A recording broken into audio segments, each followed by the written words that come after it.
గత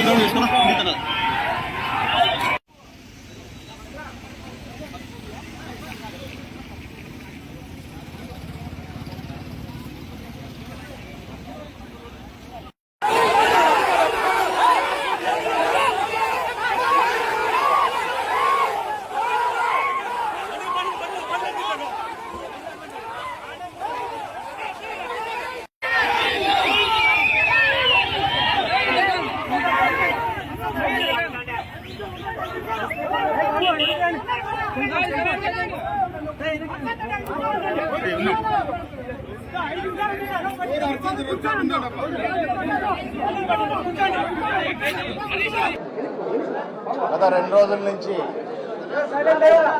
మీడియా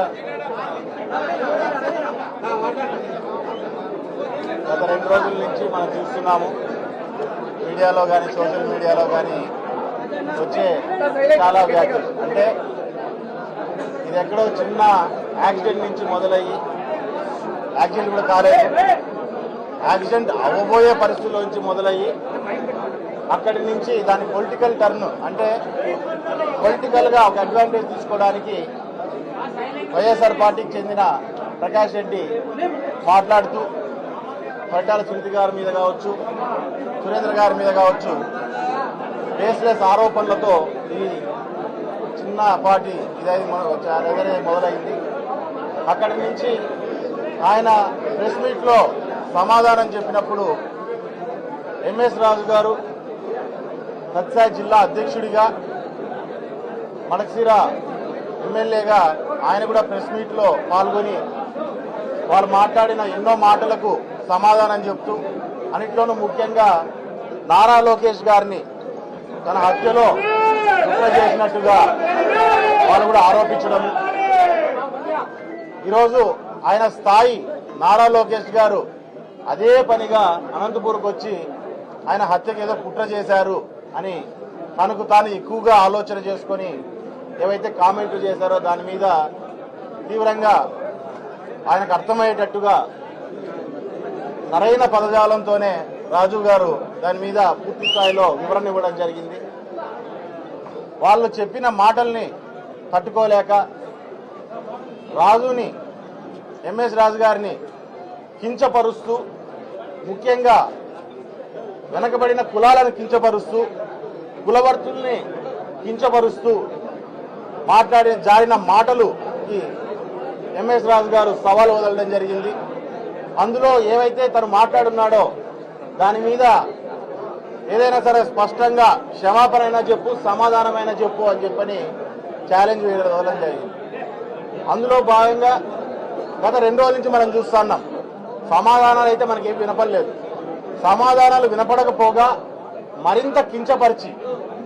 మరింత కించపరుస్తూ మనిషిని ఇంకా ఎదేవా చేస్తూ తను మాట్లాడిన మాటలు రాష్ట్రంలో మన జిల్లాలో ఉన్న ఎస్సీ సోదరులందరూ గుండెల్లో కూడా ఒక మంటను రగిల్చింది.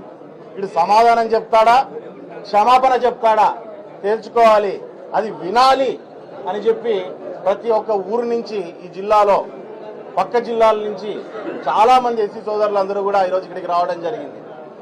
ఒక అహంభావంతో, పొగరుతో మాట్లాడిన తన మాటలు ఏ రకంగా రేపొద్దున మనకు సమాధానమా క్షమాపణ ఏం చెప్తాడు, ఆయన పొగరు వనచంచాలి అనే దాని మీద అందరూ రావడం జరిగింది. గత పొద్దున చూస్తున్నాం, ఇప్పటికైనా సమాధానమైనా చెప్పొచ్చు, క్షమాపణ చెప్పొచ్చు. కానీ ఆయన పొద్దున చూస్తుంటే ఇంటి మీద బీర్ బాటిల్ వేసుకోవడము, ఇంటి దగ్గరికి రాళ్ళు తోలించుకోవడము, తన ఉత్తర ప్రగల్భాలు పలుకుతూ ఎక్కడో ఉంటూ కార్యకర్తలైతే రాండి, ఇక్కడికి రండి, నేను ఇక్కడే ఉన్నాను, మనం తేల్చుకుందామని చెప్పి ఒక నాయకుడు, ఒక పొలిటీషియన్ మాట్లాడే మాటలా అవి అనేది విషయాన్ని కూడా మనం అంతా అర్థం చేసుకోవాల్సిన అవసరం ఉంది.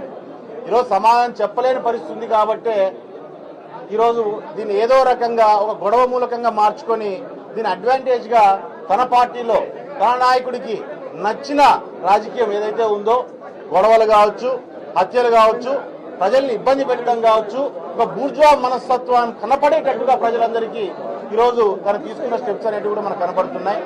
ఇంకా ఆలస్యం కాలేదు. ప్రకాష్ రెడ్డిని ఊరికి ఉత్తర భాగాల వాళ్ళకి మీ కార్యకర్తల మధ్యలో బలిపశువులు చేసే బదులు క్షమాపణ చెప్పేస్తే అయిపోతుంది, ఇంకా టైం ఉంది, క్షమాపణ చెప్పాల్సిందిగా ప్రకాష్ రెడ్డిని కూడా కోరుతున్నా, నువ్వు నీతో గొడవ, నీ మాటలతో గొడవ, నీతో కూడా గొడవ కాదు ఎంఎస్ రాజు గారికి, నీ మాటలు నీ పొగరుతో గొడవ, అంతేగాని నీ ఇంట్లో ఆడవాళ్లతోనో లేకుంటే నీ కార్యకర్తలతోనో నీ నాయకులతోనో కాదు గొడవ. వాళ్ళని ఎందుకు మధ్యలోకి తీసుకొస్తున్నావు అనే విషయాన్ని కూడా ప్రకాష్ రెడ్డి గారిని సూటిగా అడుగుతున్నాం.